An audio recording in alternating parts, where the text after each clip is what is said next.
Bonjour à tous, on se retrouve à Vincennes ce vendredi soir pour notre quintet flash. Ce sera à l'occasion du prix Léo. On va évoluer sur 2850 mètres sur la grande piste. Il y aura un rendement de distance de 25 mètres pour les plus riches du lot. Une course qui s'annonce assez délicate à décrypter pour une simple et bonne raison, c'est qu'on a affaire à un lot de faible qualité, entre guillemets. On a des chevaux qui au papier semblent quelque peu déclassés et derrière c'est très ouvert. Il va falloir, comme souvent, être bien inspiré.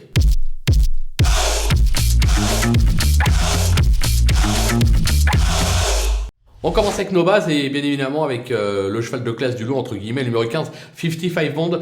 On ne le présente plus en pareille société, il a fait ses preuves sur ce parcours. Sa récente prestation à Mokanchi est plutôt bonne. Même au 25 mètres, je pense qu'il peut tout simplement s'imposer. Le numéro 2, Faubourg, extra de forme actuellement, il a rarement déçu sur cette piste. L'engagement est idéal.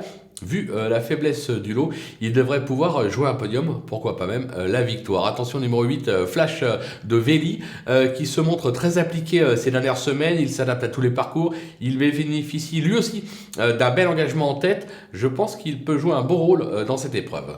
Les opposants avec le numéro 4, Eagle Pass, qui a surpris à ce niveau sur ce parcours, c'était en décembre 2021 avec une 3e place à la clé. Alors depuis, il reste sur 3 échecs, mais il a maintenant 3 courses dans les jambes. Donc le cheval est affûté. Anthony Barrier aux commandes, il faut s'en méfier. Le numéro 11, Fadeggio Menuet, qui est irréprochable ces dernières semaines en province. Alors ça se complique un petit peu à Vincennes, mais décidé, il est capable de belles choses. Et je le répète, vu que le lot n'a rien d'extraordinaire, je pense qu'il est capable de venir jouer une place sur le podium, 3, 4, 5. Le numéro 16, Erasme Williams, qui n'a pas été ridicule dernièrement à Mokanchi.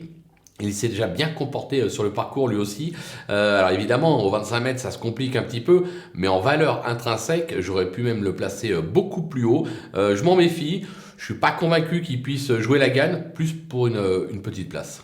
Le coup de poker, ça sera l'As Eden de Liton, qui vient de renouer avec le succès sur l'hippodrome d'Anguin. Il s'est déjà bien comporté sur cette piste. Mathieu Abrivard, euphorique, est aux commandes. Et surtout, le cheval sera pieds nus, ce qui est assez rare sur sa carrière, raison pour laquelle je m'en méfie tout particulièrement. Les outsiders avec le numéro 7, Domino Blond.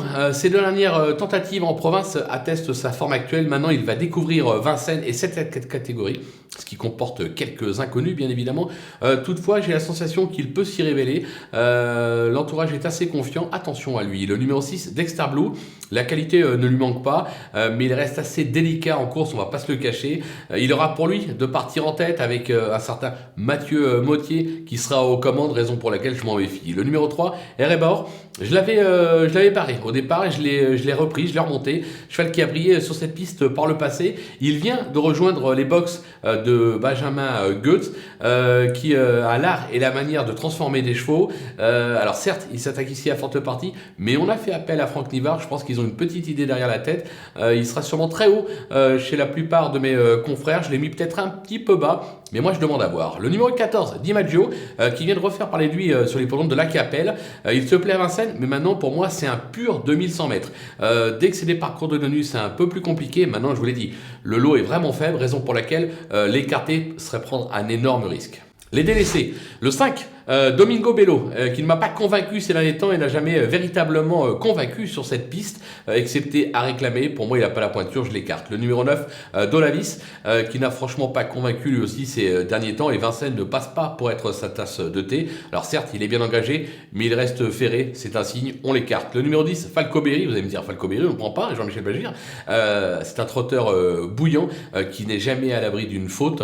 Il est très mal engagé ici au 25 mètres. De surcroît, il reste ferré. Le patron n'est pas du tout aux commandes, ni Nicolas Bazir, raison pour laquelle voilà, on le court pour peaufiner de prochains engagements. Le numéro 12, El Tigre Sega, une véritable spécialiste des tracés de province qui n'a jamais été en mesure de s'illustrer sur la cendrée parisienne. Il est mal engagé, je tente également l'impasse. Et enfin, le numéro 13, Caïd Doré. Le cheval est vieillissant et me semble aujourd'hui surtout à même de scorer sur les hippodromes de province, les petites pistes provinciales.